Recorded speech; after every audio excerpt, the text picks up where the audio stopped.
Good evening. We start tonight with some breaking news. So much of the world is just in shock. That retired Los Angeles Lakers basketball star Kobe Bryant has been killed in a helicopter crash.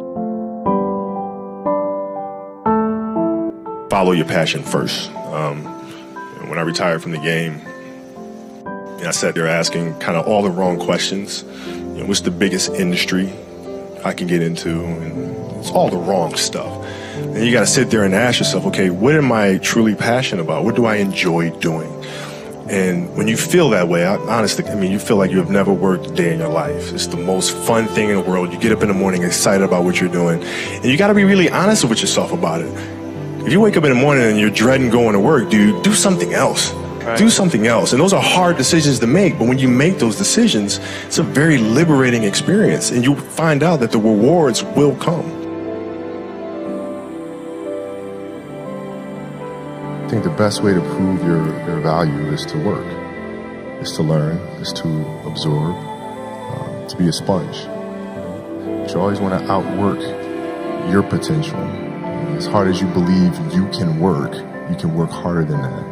And that's what I tried to do when I first came in the league. But basketball is such a direct competition sport.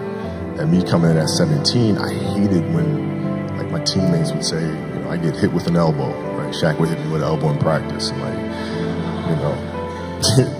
Nick Van Exel will come up and say, "Are you okay?" I'm like, what? Mao, are you okay? What the hell's wrong with you? So I always had that extra chip on my shoulder. So every day in practice for me was really trying to annihilate everybody that I was playing against. Because I wanted to prove you don't need to babysit me. I'm fine, And so it's always that competitive nature, the work ethic, and curiosity. Because I asked a lot of questions. Playing with Byron Scott, I asked him a lot of questions. Eddie Jones, who was great at chasing guards off the screens, and I didn't understand how to do that. I would sit with him before practice, after practice. Magic, all the Laker greats, I would always sit down and just ask them questions about certain games that I studied growing up. What actually happened there? What did you feel there and why?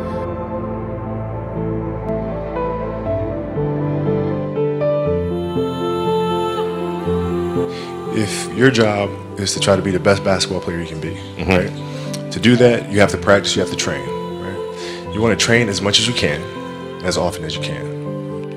So if you get up at 10 in the morning, train at 11, right? 12, say 12, train at 12, train for 2 hours, 12 to 2. You have to let your body recover. So you eat, recover, whatever. You get back out, you train again at 6. Train from 6 to 8. Right? And now you go home, you shower, you eat dinner, you go to bed, you wake up, you do it again, right? Those are 2 sessions. Right? Now imagine you wake up at 3, you train at 4, you go 4 to 6, come home, breakfast, relax, blah, blah, blah. Now you're back at it again, 9 to 11, right? You relax, and now all of a sudden you're back at it again, 2 to 4, and now you're back at it again, 7 to 9.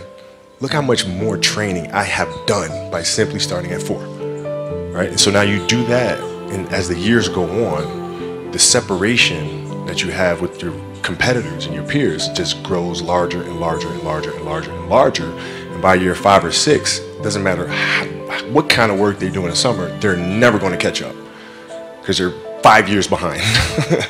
Right? So it makes sense to get up and start your day early because you can get more work in. If I start earlier, I can train more hours. And I know the other guys aren't doing it because I know what their training schedule is.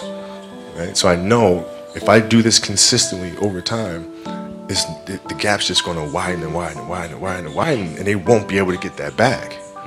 So to me, it was just common sense. I'm thinking, how can I get an advantage? Oh, start earlier. Yeah, let's do that.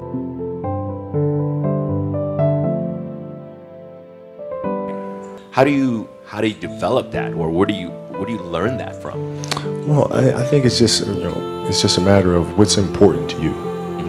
What's important to you for whatever reason.